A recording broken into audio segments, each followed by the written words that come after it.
विधिमंडळात आता थोड्याच वेळापूर्वी संविधानावरती आणि डॉक्टर बाबासाहेब आंबेडकर यांना कसा काँग्रेसने विरोध केला या सगळ्या संदर्भातची चर्चा घडलेली होती। जितेंद्र आव्हाड विधानसभेत आक्रमक झालेले आपल्याला पाहायला मिळालेले होते। रवी राणा यांनी आंबेडकरांच्या विरोधातलं काँग्रेस आहे, काँग्रेसने कधीही भारतरत्न डॉक्टर बाबासाहेब आंबेडकर यांना मिळण्यासाठी विरोध केलेला, ते कशा पद्धतीने त्यांना हरवलं गेलं निवडणुकीत या सगळ्या संदर्भात सांगितलं। तुम्ही आक्रमक झाले। यांचा इतिहास फार कच्चा आहे।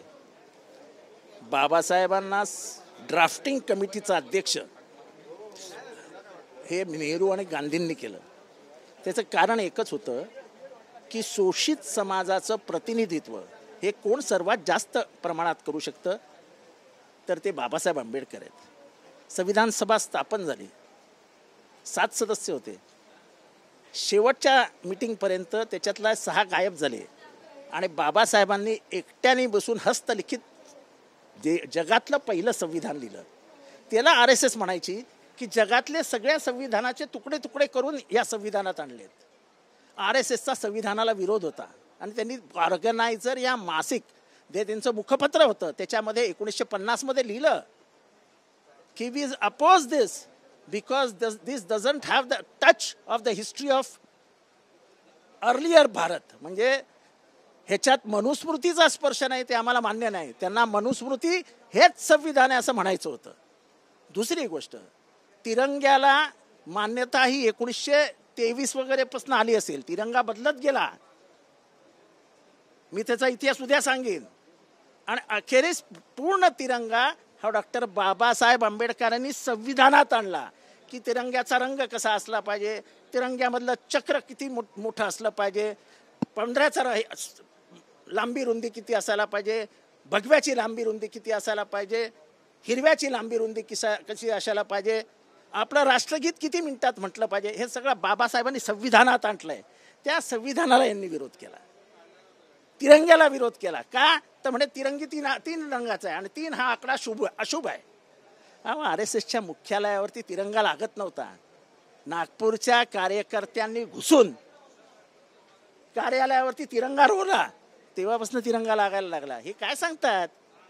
1942 मध्ये जेव्हा काँग्रेसनी महात्मा गांधींनी भारत छोडो आंदोलन सुरू केलं तेव्हा ह्यांची लोक खबरी देऊन म्हणजे अंडरग्राऊंड झालेल्या सगळ्या स्वातंत्र्य सैनिकांना पकडून द्यायचे। हे स्वातंत्र्य आम्हाला नकोय असं उघडरित्या बोलायचे। हा इतिहास आहे ना, पेपर पुस्तकात सगळीकडे लिहिलेला आहे। इतिहास नाही तुम्ही बदलू शकत। चंद्रकांत पाटलांनी खुलं आव्हान दिलंय की या तयार आहे मी, उद्या वगैरे नाही, मी आत्ता तयार आहे बसायला। आत्ता मी तर आव्हान स्वीकारणारच। त्यांना काय इतिहास माहिती आहे? त्यांनी सांगावं मला RSSनी कधी झेंडा लावला तिरंगाचा। त्यांनी सांगावं ऑर्गनायझर मासिकामध्ये 1950 मध्ये तुम्ही संविधानाला विरोध केला नव्हता म्हणून।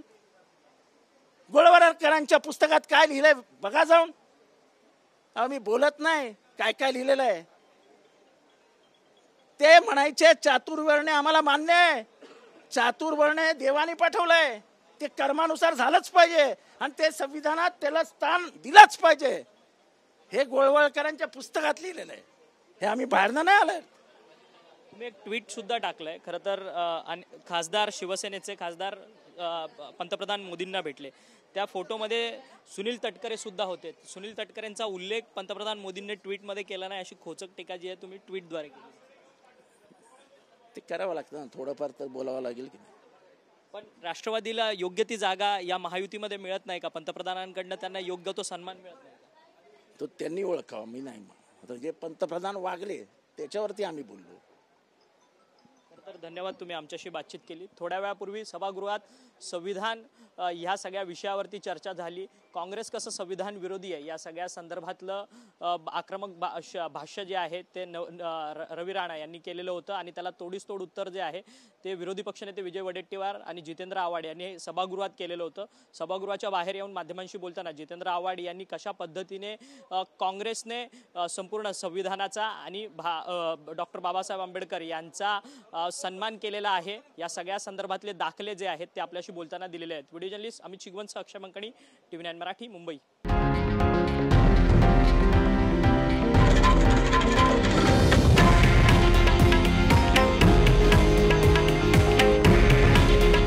हे आहे देशातील नंबर 1 न्यूज नेटवर्क आणि आपण पाहत आहात TV9 मराठी. काळजी तुमची, हित महाराष्ट्राचं.